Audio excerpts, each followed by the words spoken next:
How does a leprechaun end a conversation? By saying, "I wish you well."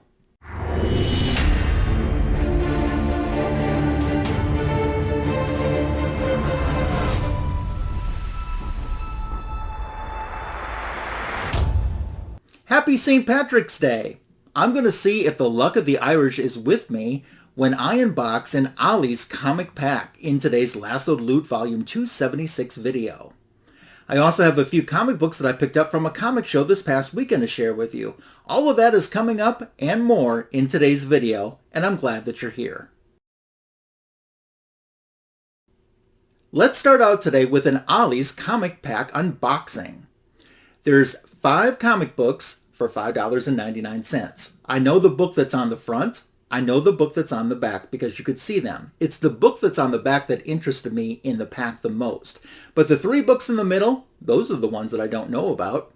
Let's unbox it together and find out if the luck of the Irish is with me today.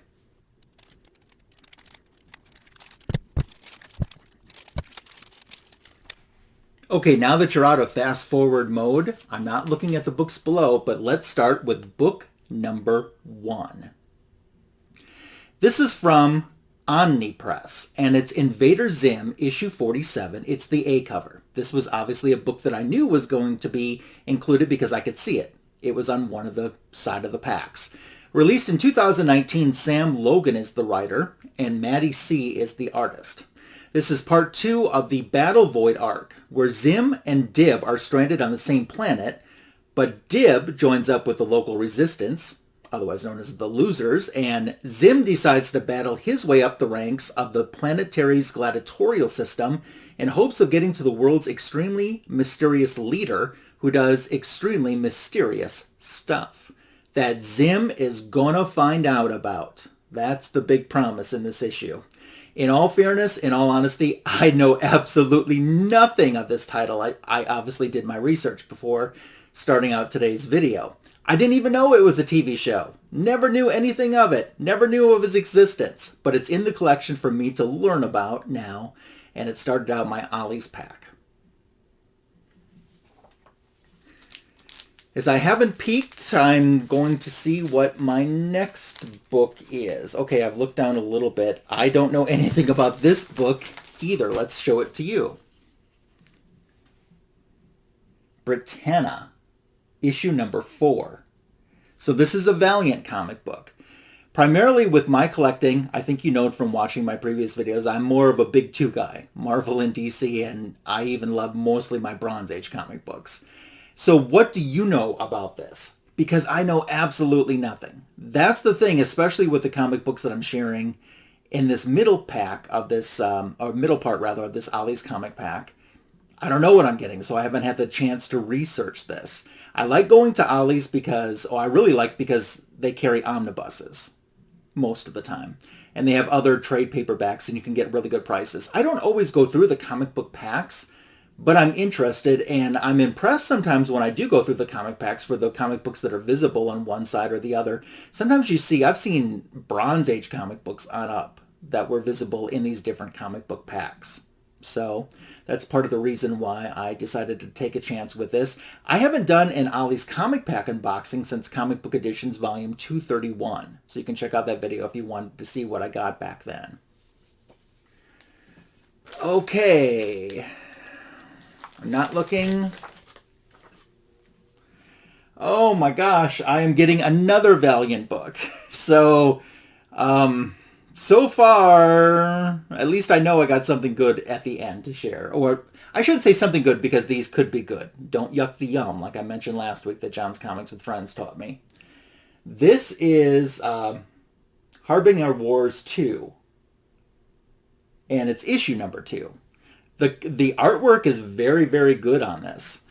Are these books that are going to probably stay in my collection? I don't know. If I find or know of friends that are interested in these books, I'm more than happy to A-OK them to them. So we'll see. Maybe I should give them a chance. Sometimes I feel like the comic book's in my life, so be open to it and give it a chance. As I think I just mentioned, short-term memory, these Ollie packs, you get 5 comic books for $5.99. So you're about $1.25 into each comic book. I accidentally peeked down to see the next comic book. maybe subconsciously on purpose. So let's share that. It is New Dimensions comic. This thing is extremely thin, and it's Planet Death. So there's one comic book left that I haven't shared you, but I know shared with you, but I know which one it is because I could see it when I bought it. I will say overall with this comic pack, had it not been for this other comic book, this would have been a thumbs down for me. But the other comic book is making it worth it for me, which I'll get to in a moment. Yeah, this definitely has old vibes to me too. Very thin. I don't think there's any advertisements in here. Yeah, I don't see, from what I've skimmed through, I don't see any advertisements in here. So let's show you the book I came for that prompted me to pick up this. And I bought this at a brand new Ollie's that it was their first day. They did a soft open and I went during their first day. And I saw this specific comic book in a pack and I knew I had to get it. How is that, ladies and gentlemen, to wrap it up? Justice League issue 28. This was published in 2019. So this is during the Year of the Villain storyline. James Tynion being the writer. Daniel Sampere, who I really like, is one of the co-interior artists. So the front artist is Terry and Rachel Dodson. But as you could tell, this is a foil version. And I did some research that this was an SDCC exclusive. And when it originally sold, it sold for $15 alone. Pretty cool. This story is about John Jones, Martian Manhunter, hunting down Lex. He ends up getting caught by Ivo and Amazo. And then he ends up merging with Lex. That's the basis of this story. And the Year of the Villain storyline I thought was a lot of fun. So gave me lots of Legion of Doom vibes. But I saw this, and just from the fact that it was foil goodness and an SDCC exclusive, I knew I wanted to have it in my collection. So this past weekend, before the snowocalypse hit, and yes, you could possibly even still be hearing some snow blowing in the background. People have been running their snow blowers all day. We got dumped on a lot, and the temperatures took a huge plunge. But before it all occurred, there was a comic show at a mall not too far away, so I decided to go check it out and had a good time as I always did.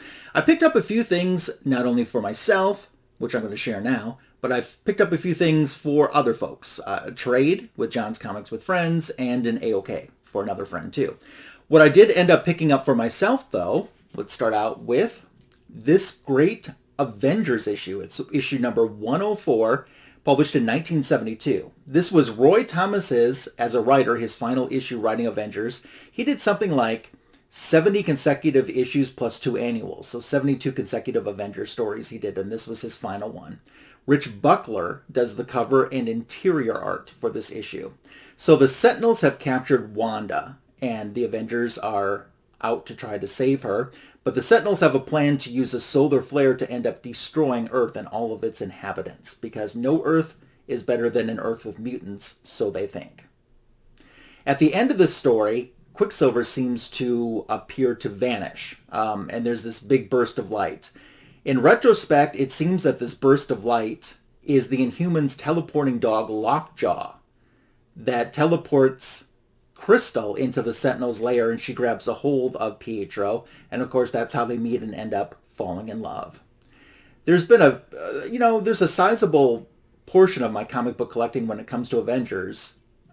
I have issue 90, then I don't have anything until 127. So getting an issue 104 fills a void where I don't have a lot of issues from this time frame into my collection. So I wanted to pick this up. But mostly the reason I wanted to pick it up, Avengers has a lot of great Scarlet Witch-centric covers, like this one, even though she's technically not in costume in this story. But this cover was part of a Funko Pop cover series that was A-okayed to me that I shared in Comic Book Editions Volume 190 from my friend Mr. Fridge Art. So since I had the Funko Pop of it, I definitely wanted to have the comic book version of it as well. By the way, you might be seeing some Avengers as my back issue of the week next week. Just a little hint there. Another book that I added into my collection for me is this Black Lightning book. I saw this seller who was at the same comic show that I went to in January. It's the same one that I went to this past weekend, and he had this book and I passed on it, and later on in retrospect I kind of had the FOMO. I'm like, no, I should have picked that up. But luckily the comic book was still there when he was exhibiting this past weekend.